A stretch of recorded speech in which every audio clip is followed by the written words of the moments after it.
My dear good people of Edo State, in the last few months, the various political parties have embarked on very rigorous campaigns to sell their respective candidates for the office of governor to the people of Edo State, in an exercise which came to a climax yesterday. The attractive thing about democracy is the power it bestows on the people to choose who governs them.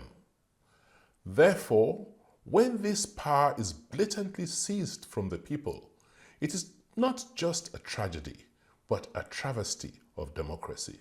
Regrettably, the outcome of the September 21st governorship election appears to have daunted the spirit of many Edo people who feel powerless in the face of the brute force of the institutions that are supposed to protect them.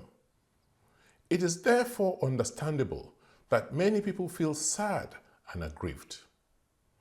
But in the midst of this despair, I'm urging all my fellow Edo citizens to maintain calm and not resort to violence and the destruction of property in spite of this provocation.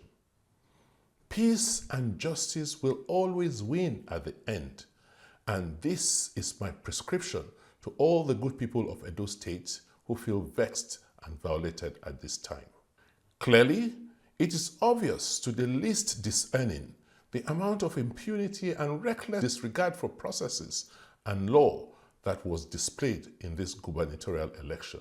In a democracy, there are always safeguards for addressing grievances, and we hope that all those affected will seek resolution for this blatant disregard of law and process. With this in mind, I implore all Edo people to go about their lawful businesses and rest assured of the commitment of our government to your well-being and security.